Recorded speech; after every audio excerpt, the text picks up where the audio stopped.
Hello, you wonderful people, and welcome to another episode of Super-Fanta-Fi. This being a show where I talk about TV shows of the supernatural, fantasy, and/or science fictional genre. For today's episode, I'm gonna talk about the latest episode of the 100. A lot of interesting things went down in this episode, so let's break it down. Well, first and foremost, obviously we're picking up, now Russell is set to die and everything, and it's kind of still the aftermath of it. So Clark is still, she keeps at the front of like, okay, she's okay with killing him, but there's still part of her that is reluctant about it, because obviously it's just she was so mad because it's just like everything that she had kept buried at that point in time about Abby, she was just trying to keep calm, cool, and collected because she thought that was what was needed. But now it's just in that moment getting that ring back. It just, for her, it's like the last of her family's going. She lost her dad, she lost her mom. She feels like she has nothing. But it's like the fact of the matter is you still carry them with you. There's as long as you are around, you carry on your family, so your family still lives through you. So, but it's not just Clark that has to say goodbye to that side of things. Even Gaia has to, because it's like she has to bury the flame along with every other commander there's ever was. Because let's not forget who's also in there, and I'm surprised Clark doesn't comment on it too much. But I guess it's like she said her goodbye. It's the whole Lex is in there too, but it's like she already had her chance to say goodbye back in season 3 when she ran into Lexa again. So I think that's kind of so it's not as bad because like she knows that Lexa was gone, but still not the easiest thing, but it's just an interesting thing. But nevertheless, for Gaia, it's like, well, her whole purpose was being a flame keeper, and now it's like, well, that's gone. So now the whole thing of like, all right, let's get ready to execute him. Obviously his followers are wanting to try and save him. Jordan trying to be the mediator between the groups and everything. It's like, okay, I'm gonna try to reach out to Russell so that if I talk to him, I can get him to get the believers to back down so that no casualties happen and stuff like that. Once again, Jordan trying to keep basically Monty's message alive about like wanting everyone to do better. So he wants to be a representation of that, doing better, because I mean, even he has reasons to hate Russell because the whole everything that happened with Delilah and everything. So like obviously he does too. So the fact is he's putting his hate aside. It's actually interesting because when you actually look at like when you think about Jordan's story, it's very reflective of Jasper's story when you actually think about it. So he's almost kind of filling that role. It's almost like he's, well, I mean, I think he's a combination of Monty meets Jasper in that regard, which they were brothers and best friends. So it's just almost like befitting in certain regards that personality wise it would come together in that character. But regardless, tangents and all that. But what was really interesting is when Clark and Indra and them went to meet with Russell, and he's just like, oh, how I want to die by fire. And I'm like, I was like, why would you want, he doesn't want it quicker. Like, I'm like, you're not even pleading for your life anymore. It's like, I guess he's just, because I guess he figures if he does, it's going to be too suspicious. Plus they hate him, so there'll be no getting around it. But I'm like, why are you so damn calm about it? It's like, oh, how do you want to die? He's like, no, I want it to be slow. I want to be in front of my people to get them rallied. Like, I want them to bear my death. Like, they have to carry that heaviness. So do you, Clark. But and obviously you could tell it's still hitting her because it's like, yeah, because this is on a different level. Because let's also not forget, it's kind of similar, not the same thing, but it's a little similar to what happened to Finn. So she isn't bringing that up, but part of me wonders, is that like, him being kind of killed in front of a whole bunch of people, it's like that was meant to kind of appease some, bad blood between the Grounders and, the Grounders and, Sky, the Sky people at the time, so it's like, it kind of reminisces about that. Like, obviously she didn't go there, but a part of me was wondering, like, oh, just a correlation that you can draw between the two. But I was like, why because prior to that, we saw him reading and stuff like that. I was like, I guess he's catching up on all this history that he's not aware of. Like, he only knows, I mean, because I'm sure even Maddie did, like, I'm sure he probably only knew what Maddie knew, and now he's probably gaining whatever other knowledge he knows about this place. So I'm like, all right, so what? I was like, what are you doing? What do you have planned? I don't get it. Like I said, you're not fighting for your life. What are you doing? So obviously bad blood is still spiraling between the believers and those who were non-believers now. And Delilah's parents are like, well, if you don't want to be here, you can get the hell out. Because it's just like, and obviously you have like Jackson and Nate, like, it's just like, yeah, like the moment we leave, like shit's gonna go down here. And obviously, like Jackson's like, I kind of feel kind of almost looking forward to, the bonfire to see, Russell die. And Jackson's like, and Nate's like, yeah, it's understandable. But he's like, yeah, but that's for you. I'm a doctor. And Nate's almost like, wait, what? He's like, I'm sorry. But Nate's like, yeah, I'm not, this is about Abby's death. This has nothing to do with me being because Nate, for a long time now has been always about, like, obviously under Octavia, he was kind of like her right hand, like, so like a lot of like he's always been kind of more of a follower. So Jackson almost had that reproach of like, oh, you're a soldier, so like death comes natural to you. But it's like, to me, I'm a doctor. I should prefer life rather than death. I shouldn't be rooting for his death, but it's like, obviously it's like, Abby was a good friend of yours, a friend and mentor, so it's like, obviously it's going to hit you hard, so there's that. So at the same time, there's this whole situation, because the actual intro was about that those two like about to get it on, but then some stuff was going wrong. But now it's like, oh, now Raven and Amore end up going over there and finding out, like, oh, things are way bad, because this core is about to melt down. If it does, all of Sanctum's going to go. So it's like, we need to get that down.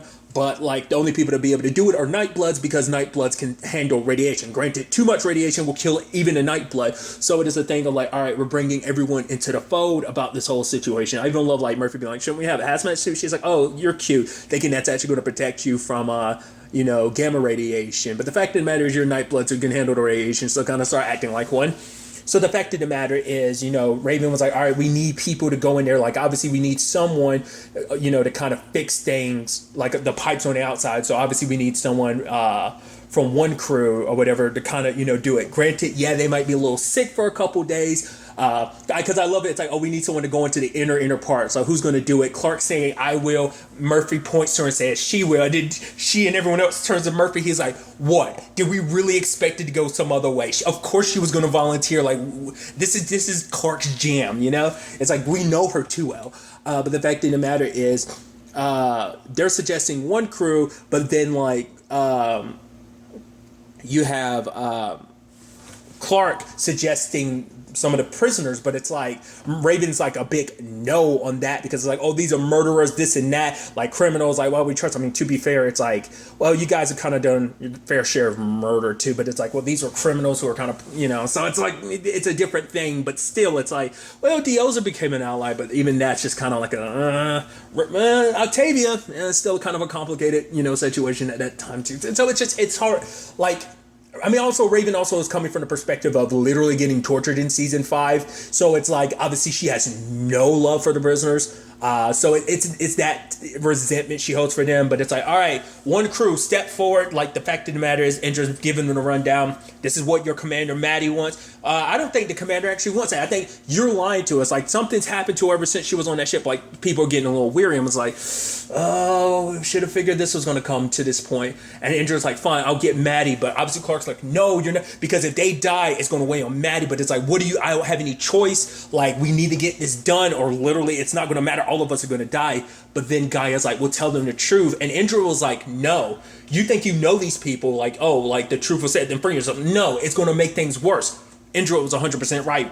Gaia tells the truth. Not only is the commander dead, I kind of killed the commander because Shade Hater was in control. One of those crews belonged to the what's formerly part of the crew that Shade Hater came from. So for them, it's an even bigger insult. Like, wait, you killed Shade Hater? Like, he came from our group. So it's like, so now they're just kind of like, oh, since we don't have the commander, let's go. But like, because Gaia was like, we literally survived for like 6 years without a commander. Like, we are one crew, but in that one instance, one crew fell apart. And then it's just like, and then Indra's like, faith is blind, loyalty is not. So it's just like, because a lot of people go on blind faith, but loyalty is something like, oh, like without that, whatever, we have faith and belief. Now, like, the one thing we believed in is gone. And it's actually interesting because that very much fits the whole situation with Gaia, because she talks about it later on with Clark. She actually, without that flame, like that to be the Flamekeeper, because for her, she was like so young and angry against her mom, but to become a Flamekeeper, it was a situation of kind of letting go of all your kind of like, you basically become a monk. You had to let go of all your emotions, all your worldly needs and stuff like that. So for her, like, she let go of everything. So being the Flamekeeper was literally all she had. And now that that's gone, like, now that her faith is gone, like, it's like, well, what do I have outside of this? Like, you know, the thing she held, so the thing that was literally the foundation, literally the only thing she had left, it's like, it's gone. So like, what do I do now, you know? So there's that. So Raven turns to the people and they're like, hey, some of them agree, like, all right, we'll do it, because obviously there's dissent amongst them, because Hatch and his girlfriend, you know, it's like, oh, they keeping us on the sidelines, keeping us in these little tents and stuff like that. We want more. But obviously Hatch is like, nah, like, the fact of the matter is, eventually we'll build it with compounds and everything, and then we'll get our place and everything. We'll be able to make it our own, and we'll have the penthouse suite all to ourselves. Raven comes up and is just kind of like, all right, so this is what we're going to do. You need some pipes. So she doesn't want to help, but Hatch is like, all right, let's go. He brings some people along and they go do it. But the problem is, Raven didn't tell them about the radiation. And even like Amore and Murphy were like, wait, you didn't tell them? For her, it's like, she didn't feel the need to tell them, because for one, she even says it later on, she doesn't want to take the chance that they might bail out of it, because she doesn't trust them, because once again, her own resentment she holds against them because of everything that went down to her in season 5, you know. What was it? McCreary, the person they were bringing up, that bastard. And even Hatch was like, yeah, ain't no love lost from him being dead, you know, so he was kind of a bastard. So, but the fact of the matter is, Amore and and Murphy just kind of go with like, all right. So, that, you know, Amore kind of does her thing, slowly but surely pulling all the things down, literally down to the wire, because the whole point was to have them go in shifts. They could only be in there for 60 seconds before like it really got to them. Luckily, being Nightbloods, they were able to kind of fight it, but prolonged exposure, so they were supposed to switch out, like, all right, she does 60, okay, then Murphy does 60, but obviously Amore pushed herself to do it all on her own. And then and Murphy was like, don't be a hero, and she's like, all right, cockroach protocol activate. He's like, good girl. And I'm like, of course there'd be a thing between you. I mean, because that's what they came together for too, because they were the two that were all about surviving. But then Amore became more about, like, she became more of the group, because Murphy was always an outsider amongst the group, like, because he always kind of like was that kind of a dick and stuff like that. But I mean, him being the dick survivalist that he is made him survive as long as he has. So, you know, but like, that's what brought him and Amore together too. But it's just like, she obviously grew more, you know, obviously in that 6-year time skip in between season 4 and 5. But nevertheless, but Amore manages to do it, and they pull her out. Obviously, she's a little weakened, but then she's throwing up. But then eventually Murphy starts throwing up. It's like, wait, he wasn't even in there. And it's like, so there's more radiation leaking out and the people are in there are passing out. But Raven doesn't tell them. It's like, no, like, they're going to die if you don't tell them. She's like, it's fine. So they have to throw up a little bit. It's fine. They're so close to finishing it. So she sends Murphy in there and locks him in there, because she's like, go ahead and be the cockroach you are. You know, the one thing you're going to care about more so than anything is your own survival. So you're going to make sure things get done. So luckily, Hatch and Murphy start talking. He talks about kind of like him and Murphy. There was a little bit of parallels. He's like, yeah, I see you got someone out there you care about. He's like, so do I. And, you know, it's like, yeah, I've got to get someone you're going to get back to. But he talks about his crimes and everything, where he talked about the fact is they rob banks and stuff like that. And I think Murphy could get behind that, because obviously, like, him and Amore were like that too. They were like rob and steal and do whatever they needed to survive. So like I said, there was a bit of a kinship, and I was like, oh, I hope he doesn't die, because I think Murphy would found an interesting double date between him, Amore, and Hatch and his girl, you know. But then, like, Hatch talked about the fact that the reason why they got locked up wasn't just about that. It turned into a homicide because they killed a couple cops, and then, well, we're already going down for the cops' murder, so they killed the hostages as well. And it's just like, and then, you know, Murphy is like, well, maybe doing this can make up for it. And he looks at him, he's like, nothing can make up for it. So it's not like he was trying to excuse his crime. It's like, no, it's not like, oh, we do this thing and it clears our slate. It's like, no, we're still covered in it. And that, I mean, and that line in itself is like so true to everyone, because everyone over the course of this series carries everything. Hell, like what went down in Mount Weather, like Clark carried that. I'm sure on some shape or form she carries that. You know, hell, everything going down, Earth ending the way it did. I'm sure she carries that as well. So like, I mean, I'm sure Murphy definitely carries a whole bunch of stuff with him, even though he'll pretend like he doesn't. There's a lot he carries with him as well. So it resonates with just like not just Murphy and this dude, but like everyone. But then he gets bad and he's dying, and Jim straight up dies, and obviously it hits Raven because it was like, wait, holy shit, she didn't expect it to go down like this. Like, yes, she hated them, but for them to be dead, and now she's like, it's my fault. And then I like Murphy's line. He's like, welcome, how the mighty have fallen. Welcome to that shade of gray. Because Raven had never done anything like that. Like, this is her first time ever having someone's being responsible for someone's death in this regard. So for her, this was it's kind of like a rude awakening, because it's like, I did this, I could have at least prepared them. And then obviously this girl shows up and she's like, what? Starts beating the shit out of Raven. Raven doesn't fight back because she's like, no, I deserve this. This is my fault. Obviously this is, like I said, this is the first time she's ever had anyone being directly responsible. Because that was another thing too, when shit like this has always happened in the past, when people have done something, Raven's kind of judged them. And nothing against her. I'm not trying to say she finally got her comeuppance or something. It's nothing like that. It's just she's always been kind of on the more moral side of things, and now she's in that gray area, like Murphy was saying. And this is that first time that's everyone else on part of this group is always everyone has kind of crossed that line to that gray area, except because Raven hasn't really done. I mean, there was the whole City of Light situation with God, what was her face, the Allie. But even then, that was she was being controlled and everything, so that doesn't kind of come against her. But it's there was a great, this is the first time she's ever crossed that gray area, and now she has to live with what she did. 4 people are dead because of her, so that's not an easy burden to carry. I said, everyone over the course, and it's like I said, it's not like Murphy's even judging either. It's yeah, welcome to this side of gray where everyone's got their burdens they have to carry, obviously Raven's got a lot of stuff she already had to carry, but now this on top of it, it's just sad that things, ended up playing out like this. Like I said, it's because of our own personal resentment against them.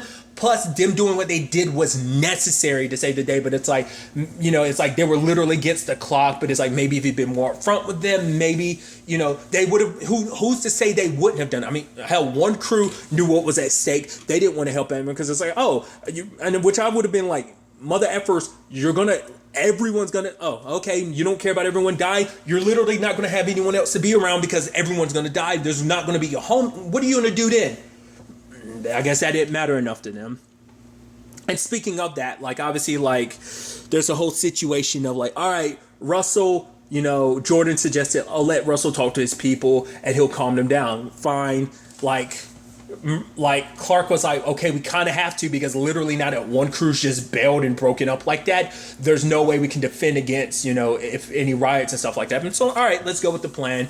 So I was like, what is he going to do? I was like, are you going to send out some secret message or something? Then he gets shot. I was like, oh, that's interesting. I was like, did you plan that? And I completely forgot. They brought it up early in the episode. His people came to visit him. He's like, oh, it's not my fault my people want to come and visit. It's right, they actually visited him. So I was like, did you? And the fact he's getting carried away and everything, I was like, are you going to make an escape now? What are you going to do? And it's now we have to leave him alive, because if he dies, he's a martyr, and that's just going to spark more stuff. I'm like, interesting. Okay, so it's a thing of they now have, and even Indras yeah, at this point she kind of welcomes the meltdown.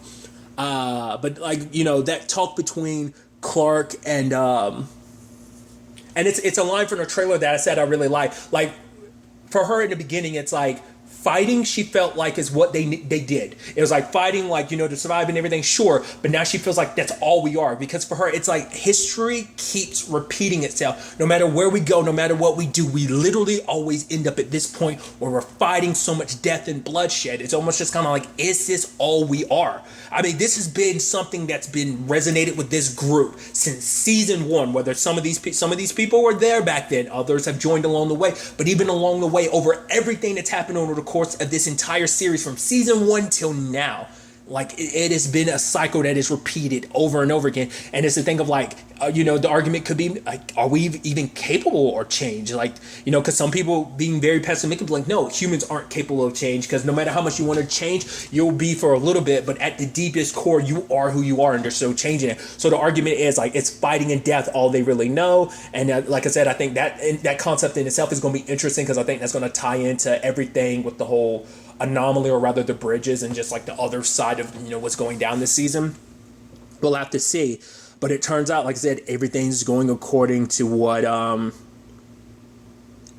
Russell said. And it's just the thing of like, yeah. And the lady, she's like, yeah, Jordan reacted just the way you wanted him to. So it's going to be interesting because obviously he's got these people wrapped around his fingers, like his loyal, like the people that are loyal to him. The question is, that crew that left, remember, like they were on, like I said, Shade Hader was part of their group. So if it turns out like, oh, I'm Shade Hader, like even they will follow him. So maybe get even more loyalists on it. Like he's going to slowly but surely take advantage of this because like everything's going wrong all at once. Because now the prisoners are going to be, they're pissed at Raven, which means they're doubly pissed at, like, in general, they're going to be pissed at Sky Crew. Obviously, there's the people, there's the children of Gabriel who want Russell dead.